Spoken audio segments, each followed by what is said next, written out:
Welcome to our channel grammar in hands. இந்த வீடியோவில் 6ஆம் வகுப்பு அறிவியல் முதல் பருவத்தில் 3வது பாடமான நம்மை சுற்றியுள்ள பருப்பொருள்கள் பாடத்திற்குரிய மதிப்பீடு வினாக்களுக்கு விடைகளை விளக்கங்களோட டிஸ்கஸ் பண்ணலாம்.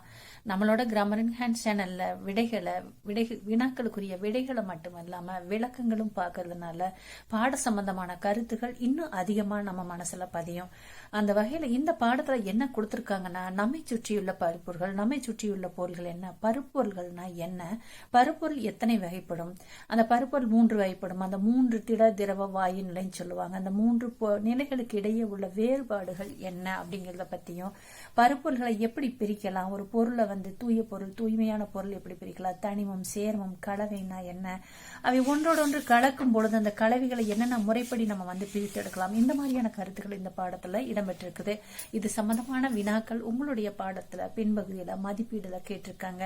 ஃபர்ஸ்ட் ரோமன் லெட்டர் சரியான விடையை தேர்ந்தெடுத்ததும் டேஸ் பருப்பொருளால் ஆனது அல்ல. அப்ப நம்ம விடை ஒளின்னு சொல்லி போட்டிருக்கிறோம். நம்ம ஒளின்னு மட்டும் படிக்காம விளக்கம் தெரிஞ்சுக்கலாம். இப்ப என்னன்னா, பருப்பொருள் அப்படின்னா என்னன்னா, எந்த ஒரு பொருளுக்கு நிறை இருக்கிறதோ, நிறை இருக்கிறதோ அது இடத்தை ஆக்கிறதுக்கு ஒரு பர்டிகுலர், இப்ப இது பேனா ஒரு பருப்பொருள். ஏன்னு கேட்டேன்னா, இந்த புக்ல இவ்வளவு இடத்தை இது பிடிச்சு வச்சுக்குது. அப்ப பேனாங்கிறது ஒரு பருப்பொருள், ஒரு பேப்பர் ஒரு பருப்பொருள், ஒரு காற்று ஒரு பருப்பொருள். வெற்றிடத்துல ஒரு இடத்தை குறிப்பிட்ட இடத்தை பிடிச்சு வச்சுக்கிறது. அப்ப இடத்தை ஆக்கிரமித்துக் கொள்வதும் குறிப்பிட்ட நிறையை உடையதும் தான் பருப்பொருள். அப்படி பார்க்கும் பொழுது ஒளி இருக்கு இல்லையா, இதுக்கு நிறை கிடையாது, அதனால இது பருப்பொருள் அல்ல. 400 மில்லி லிட்டர் கொள்ளளவு கொண்ட ஒரு கிண்ணத்தில் 200 மில்லி லிட்டர் நீர் ஊற்றப்படுகிறது. இப்போது நீரின் பருமன். குழந்தைகளை ஒரு கன்ஃபியூஸ் பண்றதுக்காக 400 மில்லி அப்படின்னா என்ன அர்த்தம்னா, ஒரு அளவு ஜாடி இருக்குன்னு வச்சுக்கோங்க. அந்த அளவு ஜாடியினுடைய அளவு 400 மில்லி லிட்டர். இப்ப 100 200 300 400 மில்லி பிடிக்கிற ஒரு ஜாடியில எவ்வளவுதான் தண்ணி ஊத்துறாங்கன்னா 200 மில்லிக்கு தான் ஊத்துறாங்க, இவ்வளவுதான் தண்ணி ஊத்துறாங்க. அப்ப நீரினுடைய பருமன் அப்படிங்கிறது அதை எவ்வளவு இடத்தை ஆக்கிரமித்துக் கொள்வது, அதுதான் பருமன். அப்ப இது எவ்வளவு இடத்தை ஆக்கிரமிச்சு கொள்ளணும், இவர் 200 மில்லி அளவு ஆக்கிரமிச்சுக்குது. அதனால விடை என்ன போடணும், 200 மில்லின்னு போடணும். நெக்ஸ்ட் ஒன், தர்பூசணி பழத்தில் உள்ள விதைகளை டேஸ் முறையில் நீக்கலாம், கைகளால் தெரிந்தெடுத்தலாம். தர்பூசணியில விதை இருந்துச்சு, நம்ம என்ன பண்ணுவோம், கைகளால் எடுத்து போட்டுட்டு தானே சாப்பிட்றோம். இந்த கலவைகளை பிரித்தெடுக்கிற முறைகள் தான் இதெல்லாம். வடிகட்டுதல், காந்த பிரிப்பு, தெளிய வைத்திருத்தல், இன்னும் நிறைய முறைகள் இருக்குது. நம்ம தர்பூசணியில இருந்து விதைகளை எப்படி நீக்கிறோம்னா, கைகளால் தெரிந்து எடுத்தல். நெக்ஸ்ட் 4th ஒன், அரிசி மற்றும் பருப்பில் கலந்துள்ள லேசான மாசுகளை டேஸ் முறையில் நீக்கலாம்னா புடைத்தல். நம்ம வீட்டுல நீங்க அம்மாக்கள்லாம் பாத்தீங்கன்னா, ஏதாவது லேசா ஒரு தவிடு மாதிரி இருக்கு, உமி மாதிரி இருக்கு, லேசான பொருள் ஏதாச்சும் இருக்குன்னு சொல்லும் போது அவங்க புடைப்பாங்க. புடைக்கும் பொழுது என்ன ஆகுன்னு கேட்டா, இந்த லேசான பொருள் எல்லாம் முன்னாடி வந்துடும், அதை தனியா ரிமூவ் பண்ணிட்டு வேணுங்கிற பொருளை வச்சுக்குவாங்க. நெக்ஸ்ட் ஒன் சில்ட்ரன், தூற்றுதல் என்ற செயல் நிகழ பின் வருவனவற்றுள் அவசியம் தேவைப்படுகிறது. காற்று தூற்றுதல் நீங்க பார்த்திருப்பீங்க, நீங்க நெல் வயல்ல எல்லாம் கதிர் அடிச்சு தூற்றுவாங்க, இல்ல வீட்லயுமே கொஞ்சமா இருக்கும்போது தூற்றுவாங்க. அப்ப என்ன ஆகுனா, ஒரு முரத்தை வச்சுட்டு அப்படியே லேஸ் அப்படியே செய்யும் பொழுது என்னான்னு கேட்டீங்கன்னா, அந்த காத்து அடிக்கி. இப்ப முரம் இருக்குன்னு சொல்லி சொன்னும் போது முரத்துல தூட்டும் போது என்ன ஆகுனா, இந்த பக்கம் காத்து போகுது இல்லையா, அப்ப என்ன ஆகுனா, அந்த பொருள் எல்லாம் அரிசியை தூட்டினாங்கன்னா அரிசி எல்லாம் கீழே விழுந்து இந்த லேசானதுல இப்படி பறந்து அந்த பக்கம் போயிருது. அப்ப என்ன வேணும் அப்படின்னு சொல்லும் பொழுது காற்று வேணும். டேஸ் வகையான கலவையில் வடிகட்டுதல் முறையில் பிரிந்தெடுக்கலாம்.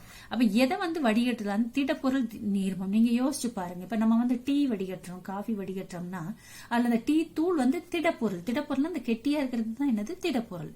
தண்ணியாட்டு இருக்கிறது எல்லாமே திரவ பொருள். அப்போ ஒரு திடப்பொருளும் ஒரு நீர்மமும் கலந்தது தான் நம்ம என்ன பண்ணுவோம், வடிகட்டுதல் முறையில பிரித்தெடுக்க முடியும். பின் வருவனவற்றில் எது கலவை அல்லன்னு சொல்லும்போது, பாலுடன் காஃபி, எலுமிச்சை சாறு, நீர், கொட்டைகள் புதைத்த ஐஸ்கிரீம் சொல்லும் பொழுது, நீங்க குழந்தைங்க டீல்னா தண்ணி மட்டும்தான் இருக்குது, இது பாலு, காஃபி, எலுமிச்சை, சக்கரை அப்படிங்கிற அந்த ஐடியாவுக்கு போகக்கூடாது சில்ட்ரன். அப்ப கலவைன்னா நம்ம என்னன்னு தெரிஞ்சுக்கணும். கலவை அப்படிங்கிறது என்னன்னு கேட்டீங்கன்னா, 2 அல்லது 2க்கு மேற்பட்ட பொருள்கள் கலந்துருக்கும். அது என்ன விகிதத்துல வேணாலும் கலந்துருக்கலாம். இப்ப பாலுடன் கலந்த காஃபின்னு சொல்லும் போது, காஃபி லைட்டா குடிப்பாங்க, திக்கா குடிப்பாங்க, கொஞ்சம் சக்கரை போடுவாங்க, நிறைய சக்கரை போடுவாங்க, சர்க்கரையை போடாம இருப்பாங்க. அப்ப ஒரே மாதிரி இருக்கா, இல்ல வெவ்வேறு விகிதத்தில் கலந்திருக்கலாம். எலுமிச்சை சாறுல அதே மாதிரிதான், எலுமிச்சை போடலாம், சக்கரை போடலாம், சில பேர் கொஞ்சம் எசன்ஸ் யூஸ் பண்ணுவாங்க, ஸ்மெல்லுக்காக சில பேர் ஏதாச்சும் ஆட் பண்ணுவாங்க, ஏலக்காய் தட்டி போடுவாங்க, சக்கரை அதிகம் போடுவாங்க, கொஞ்சம் உப்பு கூட போடலாம். இதெல்லாம் ஒரு குறிப்பிட்ட எலுமிச்சை சாறுனா உலகம் முழுவதும் இதே மாதிரிதான் இருக்கணும்னு எங்கேயாச்சும் இருக்கா, இல்ல. ஆனா நீர்னு சொல்லும் பொழுது நீர்ல கட்டாயம் ஹைட்ரஜனும் ஆக்சிஜனும் மட்டும் குறிப்பிட்ட விகிதத்துல இழந்திருக்கணும். அப்ப அப்படி சொல்லும்போது அப்ப இது சேரும். அப்ப இது எல்லாமே அதாவது வேற வேற விகிதத்துல கலந்துருக்கிறது தான் என்னது கலவை. அப்ப நம்ம ஒவ்வொரு கொஸ்டினையும் நம்ம தெரிஞ்சுட்டே வந்துக்கிறோம். இப்ப இந்த இடத்துல வந்து ஒளின்னா அதாவது பருப்பொருள்னா என்னன்னு தெரிஞ்சுக்கிட்டோம், இது பருமன்னா என்னன்னு தெரிஞ்சுக்கிட்டோம், கைகளா தெரிந்தெடுத்தல்னா என்னன்னு தெரிஞ்சுக்கிட்டோம், புடைத்தல்ல என்ன நடக்குதுன்னு தெரிஞ்சுக்கிட்டோம். அப்ப ஒவ்வொரு கொஸ்டினும் படிக்கும் பொழுது என்ன பண்ணணும்னா விளக்கத்தோட படிக்கும் பொழுது நம்ம வந்து எக்ஸ்ட்ரா படிச்ச மாதிரி இருக்கும். கோடிட்ட இடங்களை நிரப்புக. நெக்ஸ்ட் ஒன், இந்த வீடியோ வந்து 6th ஸ்டாண்டர்ட் குழந்தைகளுக்கு மட்டும் நம்ம டிஎன்பிசி மற்றும் டெட் எக்ஸாம் படிக்கிறீங்க இல்லையா. அப்ப சயின்ஸ் படிச்சவங்களுக்கு டிஎன்பிசில சயின்ஸ் எடுத்து படிச்சுட்டு டிஎன்பிசி எழுதுறவங்களுக்கு கொஞ்சம் ஈஸியா இருக்கு. மற்ற சப்ஜெக்ட் படிக்கிறவங்களுக்கு எல்லாம் கொஞ்சம் விளக்கங்கள் தேவைப்படுதுன்னு சொல்லும்போது உங்களுக்கு கிராமர் என்ஹான்ஸ் சேனல் வந்து ஹெல்ப்ஃபுல்லா இருக்கும். கோடிட்ட இடங்களை நிரப்புகள் பார்க்கலாம். ஃபர்ஸ்ட் ஒன், பருப்பொருள் என்பது டேஸால் ஆனது. பருப்பொருள் சொல்றோமே அதுல என்னதான் இருக்கு அப்படின்னு சொல்லும் போது அணுக்களால் ஆனது. அணுக்கள்னா என்னன்னு தெரியும்ல தங்கம். இப்ப இந்த பேப்பர் தான் இருக்குன்னா இதுக்கு லைட்டா பிச்சுக்கிட்டே போறோம், பிச்சுக்கிட்டே கிள்ளி பிச்சுக்கிட்டே போறோம். ஒரு பர்டிகுலர் ஸ்டேஜுக்கு மேல இதுக்கு மேல பிக்கவே முடியாதுன்னு ஒரு ஸ்டேஜ் வருது, அதுதான் வந்து அணு. அப்ப எல்லா பருப்பொருளும் இந்த மாதிரி குட்டி அணுக்கள்லாம் நிறைய சேர்ந்ததுதான் என்னது பருப்பொருள். நெக்ஸ்ட் ஒன், திண்மத்தின் துகள்களுக்கு இடையே உள்ள இடைவெளி டேஸை விட குறைவுன்னு கேட்டிருக்காங்க. அதுக்கு திரவம் மற்றும் வாயுக்கள். உங்களுக்கு பின்னாடி இங்க படம் கொடுத்திருக்காங்க, உங்களுக்கு இது வந்து வாயு பொருள் தாங்க, இது திரவ பொருள், இது வந்து திடப்பொருள். திடப்பொருளத்தை திண்மம்னா கெட்டியா இருக்கிறது, திரவம்னா தண்ணி மாதிரி இருக்கிறது, வாயுனா காற்று மாதிரி இருக்கிறது. சரியா? இப்ப இதுல பார்த்தீங்கன்னு சொன்னோம்னா இந்த ரெட் கலர்ல ஒண்ணு இருக்குது, கிரீன் கலர்ல ஒண்ணு இருக்குது, ஒண்ணுக்கு ஒண்ணு இடைவெளி இல்லாம ரொம்ப நெருக்கமா வச்சிருக்காங்க. இதுல இன்னும் கொஞ்சம் தள்ளி இருக்குது, இல்ல பார்த்தா ரொம்பவே தள்ளி இருக்குது. அப்ப இந்த திடப்பொருள்கள்ல இருக்கிற அந்த துகள்களுக்கு இடையே உள்ள இடைவெளி இந்த திரவ பொருள்கள்லையும் இந்த வாயு பொருள்கள் இருக்கிறத விட எப்படி இருக்கு, குறைவா இருக்கு இல்லையா. அதைத்தான் இங்க கேட்டிருக்காங்க. நெக்ஸ்ட் ஒன், நெற்பயிரிலிருந்து நெல்லை டேஸ் முறை மூலம் பிரித்தெடுக்கலாம். நீங்க பார்த்திருப்பீங்க, நெற்பயிர் பார்த்திருப்பீங்க, நெல் தாள் இந்த மாதிரி இருக்கும் இல்லையா. நெல் தாள் இருக்கு, இந்த நுனியில வந்து பாத்தீங்கன்னா நிறைய நெல் எல்லாம் என்ன ஆகும், நிறைய நெல் வந்து ஒட்டிட்டு இருக்கும். சரியா? நெற்கதிர்ன்னு சொல்லும் இல்லையா. அப்ப என்ன பண்ணுவாங்க, இந்த பகுதி இருக்குது இல்லையா, இந்த பகுதியை வந்து கைகள்ல புடிச்சிட்டு நல்ல தரையில வந்து ஓங்கி அடிப்பாங்க.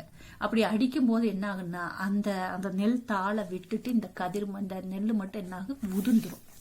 அதைத்தான் இங்க கேட்டிருக்காங்க. நெற்பயிரிலிருந்து நெல்லை எப்படி பிரித்தெடுக்கலாம் அப்படின்னு சொல்லும் போது அடித்தல் அல்லது அடித்தல் சொல்லலாம், அல்லது அந்த நெற்கதிரை வந்து அடிக்கிறாங்க. அடிக்கும் போது ரிமூவ் ஆயிரும்.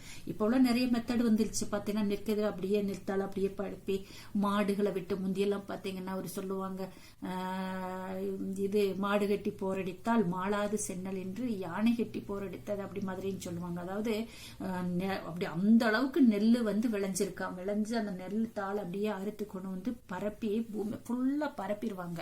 நெல் களம் பார்த்திருப்பீங்க, கிராமத்துல இருக்கிறவங்கள இதெல்லாம் பார்த்திருப்பீங்க. நெல் களத்துக்கு போறோம் அந்த களத்துல கொட்டி அது மேல மாடுகளை வெட்டி எவ்வளவு ஒரு பெரிய வயல் இருக்கிறதெல்லாம் கையில கட்டி அடிக்க முடியாது இல்லையா. பரப்பி வச்சு மாடுகளை விட்டு மிதிக்க விடும் போது என்ன ஆகுனா, அதை மிதிக்கும் போது அந்த நெற்கதிரெல்லாம் உதிர்ந்துடும். அப்புறம் அதை அப்படியே அந்த அதுக்கு பேர் என்ன, அந்த நெல் தாளெல்லாம் எடுத்துட்டாங்கன்னா அடியில என்ன இருக்குன்னா நெல் பதிஞ்சு கிடக்கும். அது முந்தி நம்ம பாண்டிய நாட்டினுடைய வளத்தை சொல்லும் போது சொல்லுவாங்களாம், அந்த பயங்கர எக்கச்சக்கமான விளைச்சல் விளைஞ்சிருச்சு, எக்கச்சக்கமான நெல்.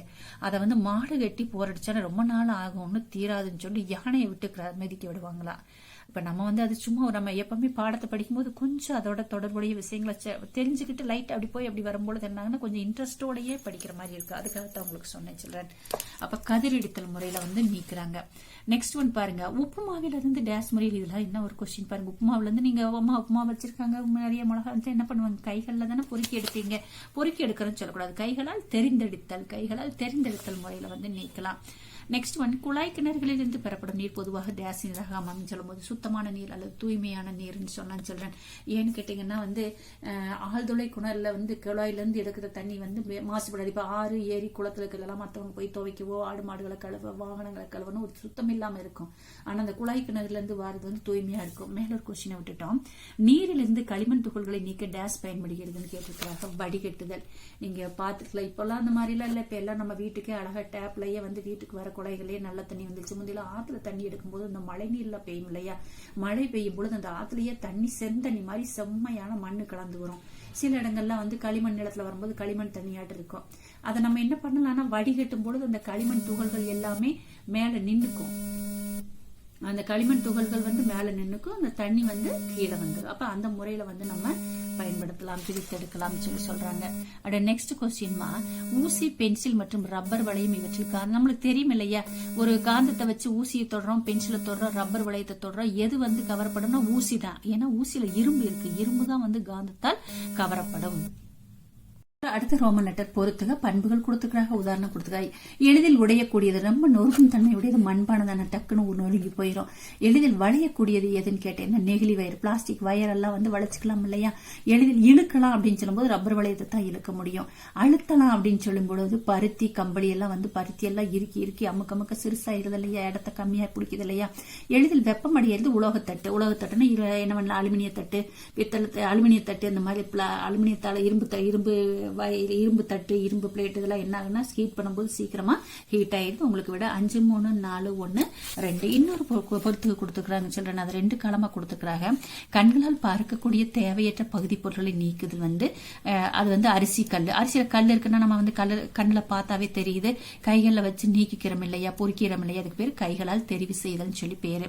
அடுத்த லேசான மற்றும் கனமான பகுதி பொருட்களை பிரிக்கிறதுக்கு என்ன முறைன்னு கேட்டோம்னா உமி மற்றும் நெல். உமி லேசானதம்மா, நெல் வந்து கனமானதம்மா. எடுத்துக்காட்டு சொல்லிட்டாங்க. அதுக்கு என்ன முறைன்னு தான் தூற்றுதல். நம்ம ஏற்கனவே சொன்ன மாதிரி இந்த மாதிரி மேல இருந்து தூற்றும் போது என்ன அந்த கீழால அது நேர் கீழே வந்து கனமான பொருள் விழுந்து லேசான பொருளை காற்றுல அடித்து செல்லப்பட்டு கொஞ்சம் தள்ளி விழுகும். உங்களுக்கு இன்னுமே வந்து தூற்றுதலுக்குள்ள ஏன் நம்ம வாயிலே சொல்லிட்டு இருக்கணும், படத்தை பாருங்க, இங்க தூட்டுறாங்க இல்லையா, அப்ப நேர் கீழே வந்து நெல் விழுந்துருது. இந்த உமியெல்லாம் என்ன ஆகுது, இந்த பக்கம் தள்ளி போய் விழுந்துருது. அடுத்தது பாத்தீங்கன்னா கரையாத மாசு பொருட்களை நீக்குதல் மணல் மற்றும் நீர். மணலும் தண்ணியும் வந்து ஒன்னோட ஒண்ணு கரையாம இருக்கு. அது வந்து எடுத்துக்காட்டு. மணல்ல தண்ணி கொஞ்சம் லேசா ஃபர்ஸ்ட் ஸ்டார்டிங்ல தண்ணி கலங்களா இருக்கும், அப்புறம் கொஞ்ச நேரம் விட்டோம்னா மணல் கீழே நின்று தண்ணி மேல வந்திருக்கும். அதை வந்து தெளிய வைத்து இருத்தல். நம்ம அப்படியே விட்டுட்டோம்னா என்ன ஆகுனா தண்ணி தெளிஞ்சு மேல வந்துடும், மணல் மட்டும் கீழே இருக்கு. அந்த மணல தண்ணி மட்டும் நம்ம என்ன பண்ணிடுறோம், தெளிய வச்சு தனியா ஈர்த்தறோம். இங்க அழகா படம் போட்டிருக்காங்க பாருங்க. தெளிய வைக்கும் போது என்னாங்கன்னா அந்த தண்ணி நீர் இருக்குது, மணல் கீழே விழுந்துருது. இந்த மாதிரி ஒரு கம்பி மாதிரி வச்சு குச்சி மாதிரி வச்சு அதுலதான் வந்து வடிகட்டும் போது இந்த தனியா நின்னுக்கு அந்த தண்ணியை மட்டும் நம்ம வடிகட்டி எடுத்துறோம். அடுத்ததா பாத்தீங்கன்னா காந்தத்தன்மை கொண்ட பகுதி பொருட்களை ஒரு 2 பொருள் கலந்துருக்குமா, ஒண்ணு வந்து காந்தத்தால் கவரப்படும், ஒண்ணு காந்தத்தால் கவரப்படாது. எப்படி நீக்குதுன்னா அது எடுத்துக்காட்டு நீங்க பாத்தீங்கன்னா இரும்பு சார்ந்த மாசுகள், இரும்பு கூட வேற பொருள் கலந்துருக்குன்னா நம்ம என்ன பண்ணணும்னா அதை காந்த பிரிப்பு முறை, காந்தத்தை கொண்டு போய் வைக்கும்போது அந்த இதுக்குள்ள வைக்கும்போது என்னாங்கன்னா அந்த காந்தம் சார்ந்த பொருட்கள் இருக்கக்கூடிய பொருளை காந்தத்துல ஒட்டிக்கு மீதி பொருளை தனியா பிரிச்சுக்கலாமே. அப்புறம் நீர்மங்களிலிருந்து திண்மங்கள், அதாவது ஒரு தனி மாதிரி ஒரு பொருள் கெட்டியா ஒரு பொருள் இருக்குதுன்னா சுண்ணாம்பு கட்டி, சாக் பீஸ் தூள், நீர், சுண்ணாம்பு தண்ணி கலந்துருக்குன்னு வச்சுக்கோங்க. அதை எப்படி பிரிக்கிறாங்கன்னு கேட்டீங்கன்னா வடிகட்டும் பொழுது என்ன சுண்ணாம்பு எல்லாம் மேல குளகுலன்னு அந்த வடிகட்டியில நின்னுக்கும், தண்ணி வந்து கீழே விழுந்துக்கும். அப்ப இதுக்கு ஆன்சர் 1, 5, 3, 4, 1, 2, 4, 3, 5, 1, 2 சொல்லி படிக்கலாம்னு சொல்றேன். சரியா தவறினில் திருத்துக. ஃபர்ஸ்ட் கொஸ்டின், காற்று அழுத்தத்திற்கு உட்படாதுன்னு கேட்டிருக்காங்க. தவறு. காற்றை வந்து பிரஸ் பண்ணும்போது நம்ம பிஸ்டன்லாம் வைக்கிறோம் இல்லையா, அதை வந்து என்ன அழுத்தத்துக்கு உட்படும். இப்ப தவறு போட்டுட்டு காற்று அழுத்தத்திற்கு உட்படும் அப்படின்னு சொல்லி நீங்க ஆன்சர் எழுதணும். அண்ட் செகண்ட் கொஸ்டின் சில்ட்ரன், திரவங்களுக்கு குறிப்பிட்ட பருமன் இல்லைன்னு கேட்டுக்க. பருமம்னா இடத்தை ஆக்கிரமிச்சுக்கிறது. அப்ப நம்ம டம்ளர்ல ஊத்தணும்னா டம்ளர்ல கொஞ்சம் இடத்த அது புடிச்சுக்குது இல்லையா, அப்ப பருமன் இருக்கு இல்லையா, இல்லைன்னு சொன்னதுனால இது தவறு போட்டு உண்டு. ஆனால் குறிப்பிட்ட வடிவம் உண்டு. தவறு இல்லையா, டம்ளர்ல ஊத்தினா டம்ளர் மாதிரி தெரியும், பிளாஸ்க்ல ஊத்தினா பிளாஸ் மாதிரி தெரியும், ஒரு பவுல்ல ஊத்தினா பவுல் மாதிரி தெரியும். அப்ப வடிவம் இல்லை, பருமன் உண்டு. அப்ப அதனால தவறு போட்டுட்டு திரவங்களுக்கு குறிப்பிட்ட பருமன் உண்டு, ஆனால் குறிப்பிட்ட வடிவம் இல்லை அப்படி சொல்லி எழுதணும். அண்ட் நெக்ஸ்ட் ஒன், திண்மத்தில் உள்ள துகள்கள் எளிதில் நகர்கின்றன. தவறு போட்டுட்டு நகராது. திண்மத்தில் உள்ள துகள்கள் எளிதில் நகராது. நம்ம ஏற்கனவே படத்துல காமிச்சோம் இல்லையா, ரொம்ப நெருக்கமா ஒன்னோட ஒன்று பாண்டா இருக்கு, அதனால சீக்கிரத்துல அது நகராது.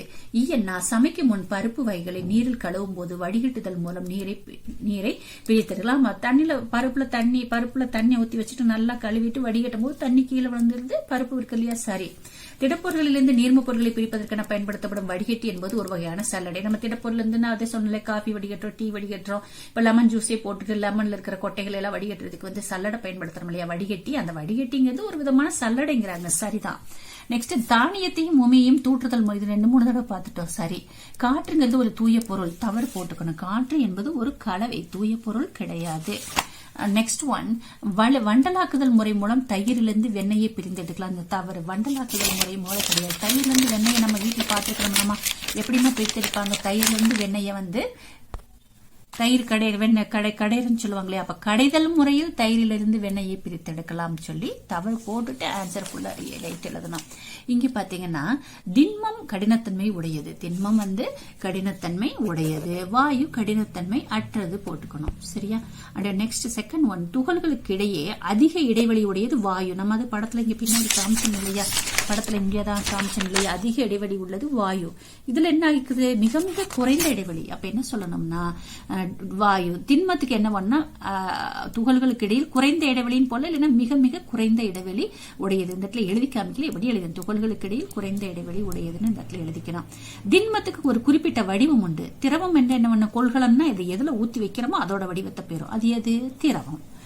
நெக்ஸ்ட் ஃபோர்த் ஒன், உமி தானியங்கள், உமியும் தானியங்கள்ல நெல்லாகட்டும் கம்பாகட்டும் சோளமாகட்டும் அதுல உமி கலந்துச்சுன்னா தூற்றுதல் மூலம் நீக்கிடலாம். இப்ப மரத்தூள் சுண்ணக்கட்டின்னு சொல்லும் போது கைகளால் தெரிந்தெடுத்தல். மரத்தூள்ல சின்ன சின்ன சாக்பீஸ் தூள்கள்ல சாக்பீஸ் ஒரு கட்டி கட்டியா இருக்குன்னு சொல்லும் பொழுது அதை கையில போக்கி எடுத்துடலாம். சூடான எண்ணெயில இருந்து முறுக்கினை எடுத்தல். அம்மா என்ன பண்ணுவாங்க, எண்ணெயில முறுக்கு பிழிஞ்சு விட்டோன்னே அதை வடிகட்டுதல் மூலம் எடுக்கும் போது கொஞ்ச நேரம் அப்படியே வடிகட்டியில வச்சிருப்பாங்க. எண்ணெய் தனியா வடிஞ்ச பின்னாடி எடுத்துக்குவாங்க இல்லையா. அப்ப காஃபியை வடிகட்டிய பின் அடியில் தங்கும் காப்பித்தூள். அந்த காப்பித்தூளுக்கு என்ன பேர்னா வண்டல் சொல்லி பேரு. என்னது? வண்டல். இரும்பு கந்தகம் ரெண்டு கலந்ததை, இரும்பு இருக்கிறதுனால காந்த பிரிப்பு முறையை பயன்படுத்தி பிரிக்கிறாங்க. இதே உளுந்தம்பருப்பும் கடுகும் கலந்ததை உருட்டுதல். உருட்டுதல்னா என்னன்னா, அந்த முரத்துல வச்சு இப்படியே செய்யும் போது என்ன ஆகுன்னு கேட்டேன்னா, அந்த கடுகை விட உளுந்து கொஞ்சம் பெருசா இருக்குது, அது முன்னாடி உருண்டு வந்துடும். அதை தனியா பிரிச்சு எடுப்பாங்க அம்மா. சரியா? நம்ம தெவிட்டுதல்னு சொல்லுவோம். நம்ம சில கிராமங்கள்ல நம்ம பக்கம் என்ன சொல்லுவோம்னா உருட்டுதல்னு சொல்லாம தெவிட்டுதல், புடைத்தல் தெவிட்டுதல்னு சொல்லுவோம். அப்படி தெவிட்டும் போது என்ன ஆகுன்னு, இப்படி லைட்டா முரத்தை சாச்சிட்டு இப்படியே செய்யும் போது என்ன ஆகுன்னா அந்த முன்னாடி அந்த பெருசா இருக்கலாம் உருண்டுட்டு வந்துடும். அடுத்ததா ஒரு சுருக்கமான விடையில பருப்பொருள் வரையறு 35வது பக்கம் இருக்கிற ஆன்சர் இருக்கு. சில பருப்பொருள் நான் ஏற்கனவே சொன்ன நிலையா குறிப்பிட்ட நிறை இருக்கணும், குறிப்பிட்ட இடத்தை ஆக்கிரமிச்சுக்கணும்னு சொல்லி உங்களுக்கு இதுக்குரிய ஆன்சர் 35வது பக்கம். ஃபர்ஸ்ட் அறிமுகம் பாடத்துல இங்க இருக்க நிறையை உடைய மற்றும் இடத்தை அடைத்துக் கொள்ளக்கூடிய பொருள்கள் அனைத்தும் பருப்பொருள்கள் என அழைக்கப்படுகின்றன. செகண்ட் ஒன் சொல்றேன், சமைக்கும் முன் அரிசியில் உள்ள உமி தூசு போன்ற நுண்ணிய மாசு பொருட்கள் எவ்வாறு நீக்கப்படுகின்றன. நம்ம கொஸ்டின்லயே ஆன்சர் கொடுத்துட்டேன்.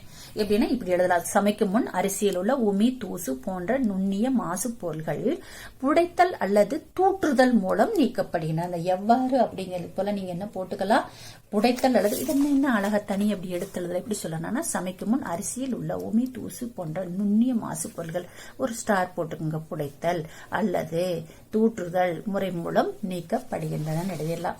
அப்படியே தேர்ட் ஒன், கலவைகளை நாம் ஏன் பிரித்தெடுக்கிறோம். ஒன்னோட ஒண்ணு கலந்துருக்கு இல்லையா, ஏதாவது தேவையில்லாத பொருட்கள் இருக்குதா, ஏன் தான் பிரிச்செடுக்கணும், அப்படியே யூஸ் பண்ணக்கூடாதா, இது என்ன கேள்வி. ஏன் தேவையில்லாத பொருட்கள் தான் நம்ம உடல் நலத்துக்கு மோசமாயிரும் இல்லையா. இப்ப கடையிலேயே போய் வாங்குற பாதிக்கு பாதி வேற எது கலந்துருக்காங்க, நம்ம கடையில போய் சொல்ல முடியா, பூரா தேவையில்லாத பொருளா கலந்துருக்குது, எங்களுக்கு இது வேஸ்ட் ஆயிடுச்சுன்னு சொல்றோம் இல்லையா. அப்ப நம்மளுக்கு வேணுங்கிற பொருள் கரெக்டா கிடைக்கணும்னா வேண்டாத பொருளை தள்ளிவிடணும் இல்லையா. இதுக்குரிய ஆன்சர் 43வது பக்கம் இருக்குது. ரோமன் லெட்டர் 6ல தேர்ட் கொஸ்டின் போட்டிருக்கேன் சில்ட்ரன். கலவைகள்ல உள்ள மாஸ் அது தீங்கு விளைவிக்கிற பொருள்கள், மாசுன்னா தேவையில்லாத நீக்கணும். இப்ப அரிசியில கல்ல நீக்கணும். அதே மாதிரி பயனளிக்கும் ஒரு பகுதி பொருளில் மற்ற பகுதியிலிருந்து பிரிப்பதுக்கு அப்ப நிறைய பொருள் இருக்குது, அதுல நம்மளுக்கு யூஸ்ஃபுல்லா ஒண்ணு இருக்குது, அதை மட்டும் பிரிச்செடுக்கணும்னா நம்ம பிரிச்செடுக்கணும். ஏன்னா பெட்ரோலியத்துல இருந்து பெட்ரோலை வர்றது. ஒரு பொருளை மிகுந்த தூய்மை இல்லாம அப்படியே ஃபுல்லா தூய்மையா இருக்கணும். ஒரு அரிசியை எப்ப தூய்மையான அரிசின்னு சொல்றோம்னா அதுல ஒரு துளி கல் இல்ல, உமி இல்ல, தூசி இல்ல, அந்த மாதிரி கிடைக்கணும்னா அதுக்கு நம்ம என்ன பண்ணணும்னா கலவைகளை பிரித்தெடுக்கணும். இப்ப தங்க சுரங்கத்துல இருந்து தங்கத்தை வெட்டி எடுக்கும்போது சில வேண்டாத பொருட்களும் இருக்கும். அப்ப தூய்மைப்படுத்தினா தூய்மையான தங்கம் கிடைக்கும். நெக்ஸ்ட் ஃபோர்த் ஒன் பாருங்க, சீஹியா கலவைக்கு ஒரு எடுத்துக்காட்டினை கூறி அதை கலவையே என்பதை நியாயப்படுத்தவும். 42வது பக்கம், கலவைனா என்ன சொன்ன, 2 அல்லது 2க்கு மேற்பட்ட பொருட்கள் எந்த விகிதத்துல வேணாலும் கலந்திருக்கலாம்னு சொன்னது. 2 எடுத்துக்காட்டு இருக்கு சில்ட்ரன். நீர், புரதம், கொழுப்பு மற்றும் பிற பொருட்கள் பாலில் காணப்படுகின்றன, பாலும் ஒரு கலவையாகும். இதை எழுதுறதுனால எழுதிக்கலாம். ரோமன் லெட்டர் 6ல 4th கொஸ்டினுக்கு பால்ல என்ன இருக்கு, எடுத்துக்காட்டு கூறின்னு சொல்றாங்க. அப்ப கொஸ்டின் புரிஞ்சுக்கணும், எடுத்துக்காட்டு கூறி கலவைன்னு சொல்லுங்கிறாங்க. அப்ப 2 கொஸ்டின் கேட்கறாங்க. அப்ப நீங்க எடுத்துக்காட்டு கலவைக்கு ஒரு எடுத்துக்காட்டு பால் அப்படின்னு எழுதிட்டு பாலில் நீர், புரதம், கொழுப்பு மற்றும் பிற பொருட்கள் காணப்படுகின்றன காணப்படுகின்றன. இவை வெவ்வேறு விகிதத்தில் காணப்படுகின்றன. எனவே பாலும் ஒரு கலவையாகும் சொல்லலாம். அடுத்து நான் இங்கேயும் குறிச்சிருக்கேன். என்னன்னு கேட்டேன்னா, அதை ஏற்கனவே நம்ம சொன்னோம் இல்லையா, எலுமிச்சை சாறு அப்படிங்கிறது எலுமிச்சை ஜூஸ் போடுறோம் இல்லையா, அதுவும் ஒரு கலவை தான். ஏன்னு கேட்டேன்னா, எலுமிச்சை சாறுல எலுமிச்சை இருக்கு, எலுமிச்சை சாறு இருக்கு, தண்ணீர் இருக்கு, கொஞ்சம் உப்பு போடுவாங்க அல்லது சர்க்கரை மட்டும் போடுவாங்க. இதெல்லாம் வெவ்வேறு விகிதங்களில் கலந்திருக்கிறது. எனவே எலுமிச்சை சாறும் ஒரு கலவை ஆகும். நீங்க பால் அல்லது எலுமிச்சை சாறுல என்ன எழுதினாலும் ஓகே. படிய வைத்தல் வரையறு 47வது பக்கம் இருக்கு. படிய வைத்தல் அப்படின்னா என்ன அப்படின்னு சொல்லி கேட்டிருக்காங்க. 47வது பக்கம் ரோமன் லெட்டர் 6ல 5th கொஸ்டின். சில்ட்ரன், ஒரு கலவையில் கனமான பொருட்கள் இருப்பின் அவற்றை சிறிது நேரம் அசையாமல் வைக்கும் போது எடை அதிகமான பொருட்கள் வண்டலாக தங்கிவிடும். மேலடிக்கில் தெளிந்த நீர்மம் கிடைக்கும். இம்முறைக்கு படிய வைத்தல். இதை படம் போட்டிருக்காங்க பாரு. இந்த மாதிரி களிமண் தூள்லாம் கலந்த தண்ணி இருக்குன்னா அப்படியே செம்மண் துகள்கள் கலந்த தண்ணி, இது அப்படியே கொஞ்ச நேரம் வச்சுக்கும் போது இது கீழே படிஞ்சிருது, மேல தண்ணி மட்டும் நிக்குது. மேல அடுக்குல தெளிந்த நீர் இருக்குது, கீழே வண்டல் படிஞ்சிருது. இதுக்கு பேர் தான் என்னது, படிய வைத்தல்னு சொல்லி பேரு. அடுத்தது சுருக்க வடிவலி முடிஞ்சிருச்சு. நெக்ஸ்ட் ஒன் சுருக்கமான வடிவலி. ரப்பர் பந்து இருக்குல்லம்மா, ரப்பர் பந்து அழுத்தும் போது அதோட சேஃப் மாறிடுது. அது திண்மம்னு சொல்லலாமா? நான் கட்டாயம் சொல்லலாம். ஏன் சொல்லலாம் அப்படின்னு சொல்லும் பொழுது, ரப்பர் பந்தை நீ அமுக்குனாலும் திண்மம் திரவங்கிறது தண்ணியை ஊத்தினோம்னா அது கொஞ்சம் தூரத்துக்கு ஓடிடுது. காத்து ஒரு இடத்துல இருந்து ஒரு இடத்துக்கு வேகமா தானா நகர்ந்துருது. அப்ப ரப்பர் பந்து நம்ம தள்ளிவிடாம நகராது இல்லையா, அது பாயும் தன்மை இல்ல, அதுக்கு ஒரு குறிப்பிட்ட வடிவம் இருக்குது. அதனால அது என்னன்னு சொல்லலாம், திண்மம் என அழைக்கலாம். ஏனெனில் போட்டு இந்த 2 பாயிண்டை நீங்க எழுதிடலாம். அப்படியே நெக்ஸ்ட் கொஸ்டின். வாய்களுக்கு குறிப்பிட்ட வடிவம் இல்லை ஏன்னு சொல்லி கேட்டிருக்காங்க. இதுக்குரிய ஆன்சர் உங்களோட புக்ல பேஜ் நம்பர் 40ல இருக்கு சில்ட்ரன். இங்க பாருங்க, வாயுக்களின் துகள்களுக்கு இடையில் உள்ள இடைவெளி அதிகம், துகள்கள் நெருக்கமாக அமைந்திருக்காது. அந்த துகள்கள் நெருக்கமா அமையும் பொழுதுதான் ஒரு வடிவமே கிடைக்குது இல்லையா. நீ கோதுமை மாவு அப்படியே பரப்பி விட்டுற வடிவம் கிடையாது. அதை தண்ணி ஊத்தி பிசைஞ்சு நம்ம வேணுங்கிற சேப்பு கொண்டு வந்துடுறோம் இல்லையா. அதே மாதிரி இந்த துகள்களுக்கு இடைவெளி அதிகமா இருக்குது. அந்த ஈர்ப்பு விசை கம்மியா இருக்குது. அதாவது ஒரு இடத்துல இருந்து இன்னொரு இடத்துக்கு வேகமா நகர்ந்து போயிருது. அதனால இதோட முடிச்சிடலாமா, முடிக்க கூடாது. எனவே இந்த எத்தனாவது கொஸ்டின் தான், ரோமன் லெட்டர் 7ல செகண்ட் கொஸ்டின். இது ரோமன் லெட்டர் 7ல செகண்ட் கொஸ்டின். எனவே போட்டு இந்த கேள்வியை முடிக்கணும். என்ன சொல்லணும், எனவே வாயுக்களுக்கு குறிப்பிட்ட வடிவம் இல்லைன்னு சொல்லி கொஸ்டின் முடிச்சு காமிக்கணும். பாலிலிருந்து பாலாடை கட்டியை எம்முறையில் பெருவாய் விளக்குன்னு கேட்டிருக்காங்க. நம்ம வீட்டுல எல்லாம் பாலாடை கட்டி அம்மா அந்த இது செய்யறதுக்கு பார்த்திருப்பீங்க நீங்க. ரசகுல்லா செய்யறேன்னு சொல்லி போட்டு பாலாடை கட்டி எடுத்து அதுல எல்லாம் செய்வாங்க. பெரிய பெரிய கம்பெனில பெரிய பெரிய மிஷினஸ் எல்லாம் வச்சு செய்வாங்க. நம்மளுக்கு தெரிஞ்சது எழுதலாமே. என்ன பண்ணுவாங்கன்னா, ஃபர்ஸ்ட் பாலை நல்லா கொதிக்க வச்சுக்குவாங்க சில்ட்ரன். நல்லா கொதிச்சு வரும்போது அதுல கொஞ்சோண்டு எலுமிச்சை சாறு புளிஞ்சு விடுவாங்க. அப்ப என்ன பால் திரிஞ்சு அந்த பிசுறு பிசுறா அப்புறம் சுண்ட காய்ச்ச அது அப்படியே உருண்டு வரும். அதை ஒரு நல்ல துணியில வெள்ளை துணியில வடிகட்டும் போது அந்த பால் தண்ணியாட்டு இருக்கிற பால் மிச்சம் மீதி பால் எல்லாம் கீழே அந்த துணி இறுக்கி வடிகட்டும் போது என்னன்னு கேட்டேன்னா, பாலாடை கட்டி அந்த துணியில படிஞ்சிரும். அதை நம்ம தனியா எடுத்து வச்சுக்கலாம். இங்க கீழே கொடுக்கப்பட்டுள்ள படத்தை பார்த்து அதில் பின்பற்றப்படும் பிரித்தல் முறையினை விவரிக்கவும் கேட்டிருக்காங்க. நம்ம இதில் என்ன பண்றாங்க, சலிக்கிறாங்க இல்லையா. அப்ப இதில் பின்பற்றப்படும் பிரித்தல் முறை சலித்தல் ஆகும் எழுதணும். இதில் பின்பற்றப்படும் பிரித்தல் முறை சலித்தல் ஆகும் சொல்லிட்டு 45வது பக்கம் இதோட மீதி ஆன்சர் நான் எழுதி காமிச்சிருக்கிறேன். இங்க இருக்குது பாத்தீங்களா, சலித்தலுக்கு இங்க இருக்குது. ஒரு சல்லடை என்பது வடிகட்டி, இது கூட வேண்டாம், இங்கிருந்து படிங்க, இங்கிருந்து போடுங்க, வெவ்வேறு இருந்து போடுங்க. இந்த வெவ்வேறு வடிவமுடைய திடப்பொருட்களை பிரித்தெடுக்கும் முறைக்கு சலித்தல் சொல்லி பேர். எடுத்துக்காட்டு மாவிலிருந்து தவிட்டை நீக்கிறாங்க. நம்ம அந்த சல்லடையில போட்டு சலிக்கும் போது தவிடெல்லாம் மேல நின்னுக்கு, மாவு ரொம்ப சின்னதா இருக்கிறதுனால கீழே போயிடும். அப்புறம் ஏதாவது மணல்ல இருந்து சரளக்கல்ல நம்ம பார்த்திருப்பீங்க இல்லையா, வீடு கட்டுற இடத்துல சல்லடை வச்சு சலிப்பாங்க. மணல்ல கொஞ்சம் பெரிய பெரிய கல் இருந்துச்சுன்னு சொன்னோம்னா அது சரி. அதாவது எங்க யூஸ் பண்றாங்க, சின்ன பொருளும் பெரிய பொருளும் திடப்பொருள்கள் சின்ன பொருள்கள் துகள்கள் மாறுபடுது சைஸ்ல, அதை வடிகட்டுறதுக்கு தான் என்ன பண்றாங்க, சலித்தல் முறையை பயன்படுத்துகிறார்கள். ரோமன் லெட்டர் 7ல 4th question. And 5th question சொல்றேன். பருப்புடன் அதிக அளவில் சிறு காகித பருப்பு வாங்கிட்டு வரீங்க கடையில, சின்ன காகித பீஸா கிடக்குது. அதை எப்படிதான் பண்ணலாம், கையில பொறுக்குனா போதும் இல்லையா, இல்ல லைட்டா புடைக்கும் போது நாங்க பேப்பர் லேசா இருக்கனால தள்ளி போயிடும் இல்லையா. 2 பருப்பினை ஃபர்ஸ்ட் தூற்றும் போது அந்த காகித துண்டுகள்லாம் நீக்கிறோம். இல்லையா சின்ன சின்ன கொஞ்சம் தான் இருக்கு அப்படின்னு சொன்னா கைகளால் தெரிந்தெடுத்து நீக்கலாம் அப்படின்னு சொல்லி ஆன்சர் எழுதிக்கலாம். இன்னும் அடுத்து உணவு கலப்படம்னா என்ன, உணவுல கலப்படம் பண்றாங்க அப்படின்னா என்னன்னு கேட்டுட்டாரு. 49வது பக்கம். சில சமயம் பார்த்தா கடைகளை நாங்க வாங்குற உணவுப் பொருள் தேவையில்லாத பொருள்கள் வந்து அது உடம்புக்கு தீமை விளைவிக்கும், அது கலந்துருக்கும், அதுக்கு பேர் தான் கலப்படம். ரோமன் லெட்டர் 7ல 6th கொஸ்டின். நிறைய கலப்படம் பண்ணுவாங்க சொல்றேன். அந்த காபி தூள்ல டீ தூள் எல்லாம் மரத்தூளை வந்து கலக்குவாங்களா, அந்த குறுமிளகு இருக்கு இல்லையா அதுல வந்து இந்த அந்தி மல்லி விதைகளை கலக்குறாங்களா, அந்த அதுக்கு மிளகு விடி இருக்கு இல்லையா செங்கல் தூளை கலக்கிறது, அதெல்லாம் வந்து ரொம்ப தீமையான தொழில் தெய்வங்க செய்யறது. அப்ப இதனால என்ன ஆகுன்னா நம்மளோட பணமும் விரையாகிறது மட்டும் இல்லாம நம்ம சாப்பிடும் போது நம்மளுடைய உடலும் கெட்டு போகுது இல்லையா. அடுத்த கொஸ்டின், இந்த லாஸ்ட் கொஸ்டின். அதாவது ஒரு எடுத்துக்காட்டு கொடுத்திருக்காங்க. ஒரு ரொம்ப பயங்கரமான சம்மர் ஹீட். அப்ப ரகு வந்து மோர் வேணும்னு கேக்குறான். அவங்க அம்மாட்ட தயிர் மட்டும்தான் இருக்கு. அவங்க அம்மா எப்படி வந்து தயிர்ல இருந்து மோர் கொடுப்பாங்க அப்படின்னு நமக்கு தெரியும் இல்லையா. தயிரை வந்து கலந்தோம்னா மோர் கிடைக்கும்னு சொல்லி. அப்ப அதுக்குரிய ஆன்சர் இங்க நம்ம கேள்விக்கு தகுந்த மாதிரி எழுதணும். எடுத்தோடனே கடைதல் எழுதிட்டு கதை சொல்லக்கூடாது, பதில் சொல்லணும். தயிரிலிருந்து மோரை கடைதல் மூலம் பெறுவார். எப்படி பெறுவார்னு ஒரு கேள்வி கேட்டிருக்காங்க இல்லையா. அப்ப கடைதல் மூலம் பெறுவார்னு சொல்லிட்டு இந்த மாதிரி மிகச்சிறிய அளவிலான கரையாத திடப்பொருள்கள். அப்ப என்னங்கன்னா மிகச்சிறிய அளவிலான கரையாத திடப்பொருள்கள்னா இந்த பாலில வெண்ணெய் துகள்கள் கலந்துருக்குது, அதான் சொல்றாங்க. அதை பிரிச்செடுக்கிறதுக்கு தான் கடைதல் முறை பண்ணுது அப்படின்னு சொல்லிட்டு இந்த வேகமா கடையும் போது என்ன ஆகுன்னா அந்த வெண்ணெய் வந்து பாத்திரத்தினுடைய பக்கங்கள்ல வந்து சேர்ந்துக்கும், அந்த மத்தலையும் கொஞ்சம் சேர்ந்துக்கும். அப்ப மீதி மோர் வந்து தெளிவா கிடைக்கும் அப்படின்னு சொல்லி எழுதிடலாம். Next one, detail question. திட திரவ வாயு பொருளின் பண்புகளை வேறுபடுத்துக. திடப்பொருள் இங்க இருக்கு, அந்த டேபிள் கொடுத்திருக்காங்க இல்லையா, ஃபுல்லாவே ரோமன் லெட்டர் 8ல 1 இந்த 3 எழுதிக்கலாம். இப்ப சுண்ணாம்புத்தூள் இருக்கான், சுண்ணாம்புத்தூள், கடுகு எண்ணெய், தண்ணி, நாணயம், இது எல்லாம் கொடுத்துட்றாங்க ஒரு லேப்ல. உங்கள்கிட்ட நீ இதெல்லாம் பிரிச்சு காமிப்பாங்க. இது நம்ம சொல்லுங்க வரலாம் எப்படி பண்ணலான்னு. காசை ஃபர்ஸ்ட் நாணயத்தை நம்ம என்னடா பண்ணலாம், கைகள்னால பொறுக்கி எடுத்துடலாம். கடுகு எண்ணெயும் கலந்துருக்கும் போது அப்படியே கலக்கிட்டு கொஞ்ச நேரம் விடும்போது மேலால அந்த எண்ணெய் என்ன ஆகுன்னா மிதக்கும். லைட்டா சாச்சு எடுத்தோம்னா அந்த எண்ணெய் வந்து லேயர் வந்து போயிடும். இப்ப நம்ம கிட்ட என்ன இருக்குது, சுண்ணாம்புத்தூள், கடுகு, நீர் மட்டும் இருக்குது. வடிகட்டும் போது தண்ணி கீழே வந்துடும். அந்த சுண்ணாம்புத்தூள் கரைஞ்சு சுண்ணாம்பு தண்ணி கீழே வந்துருது. அப்ப மேல சல்லடையில என்ன மட்டும்தான் இருக்கு, கடுகு.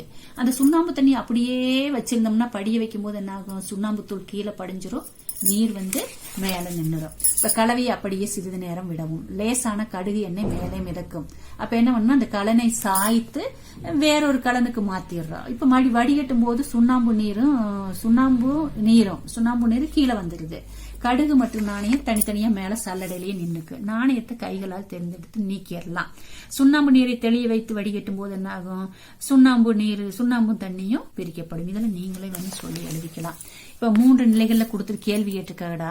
பருப்பொருளின் எந்த நிலையை, படம் 1 வந்து தள்ளி தள்ளி இருக்குது இல்லையா, அதனால என்ன சொல்லணும், வாயு நிலை. 2வது கேள்வி, எப்படத்தில் துகள்களுக்கிடையே ஈர்ப்பு விசை அதிகம். ஈர்ப்பு விசை அதிகமா இருந்தா ஒண்ணுக்கு ஒண்ணு நெருக்கமா இருக்கு. அப்ப படம் 3 திண்மம்னு கூட போட்டுக்கலாம். திறந்த கலனில் வைக்க முடியாதது எதுனா வாயு தான் வந்து படம் 1. வாயுவை திறந்து வச்சோம்னா வெளியில போயிரும். அப்ப படம் 1 வாயு. கொள்களின் வடிவத்தை எது ஊத்தி வச்சா அதோட சேஃபுக்கு போயிடும், தண்ணி தானே, அப்ப திரவ பொருள் தானே, அப்ப இது. அப்ப படம் 2 திரவம் சொல்லி எழுதணும். இங்க மலரின் அம்மா இரவு உணவை சமைக்க தயார்கள் தவறுதலாக வேர்க்கடலையுடன் உளுந்தம் பருப்பினை கலந்து விட்டார். இவ்விரண்டையும் பிரித்தெடுக்க உரிய முறையை பரிந்தெடுத்து. அது என்ன கேள்வி, சமைக்க போகும்போது கல்லையும் உளுந்தும் பருப்பும் கலந்துச்சுன்னா என்ன பண்ணலாம், கைகளால் பொறுக்கலாம். இதுக்கு நான் ஆன்சர் எழுதல சொல்றேன், சுருக்கமா எழுதுறேன். 1 வந்து என்னன்னு கேட்டீங்கன்னா வந்து கைகளால் தெரிந்தெடுத்தல் போடும்போது என்ன ஆகுன்னா அந்த நடக்கலை தனியா பிரிச்சு எடுத்துடலாம். அல்லது நான் ஏற்கனவே சொன்ன மாதிரி என்ன பண்ணலாம், உருட்டுதல் சொல்லும் போது அந்த உளுந்து பருப்பை விட நடக்கல பெருசா இருக்கு இல்லையா, அப்ப முரத்துல வச்சு இந்த மாதிரி உருட்டிட்டே இருக்கும்போது என்ன ஆகுன்னா நடக்கல எல்லாம் முன்னாடி வந்து தனியா பிரிச்சு எடுத்துக்கலாம். 2 முறை போட்டுக்கலாம். அப்ப தண்ணீர்ல வந்து புளிச்சாரையும் சர்க்கரையும் சேர்த்து நன்கு கலக்கவும். கொஞ்சம் தண்ணியும் சர்க்கரையும் புளித்தண்ணியும் சர்க்கரையும் போட்டு நல்லா கலக்கலாம். இது கலவையான, ஆமா கலவை. ஏன்னா வந்து அதுல எவ்வளவு புளிச்சாறு வேணாலும் போடலாம், எவ்வளவு சக்கரமானு போடலாம். ஒரு குறிப்பிட்ட அளவில் சேர்க்காத எல்லாமே கலவைதான். இது வந்து ஏன் கேட்டுக்காங்க, இது ஒரு கலவையா? ஆம். ஏன் என்று உங்களால் கூற முடியுமா? ஏனெனில் புளிச்சாரும் சர்க்கரையும் ஒரு குறிப்பிட்ட விகிதத்தில் சேரவில்லை. இந்த கரைசல் இனிப்பானதா புளிப்பானதா அல்லது புளிப்பும் இனிப்பும் கலந்ததா? இந்த கரைசல் இனிப்பும் புளிப்பும் இரண்டுமே கலந்தது அப்படின்னு சொல்லி சொல்லணும். அடுத்த கேள்விகள்லாம் வந்து நீங்களா எழுதுற மாதிரி கொடுத்துருக்காங்க.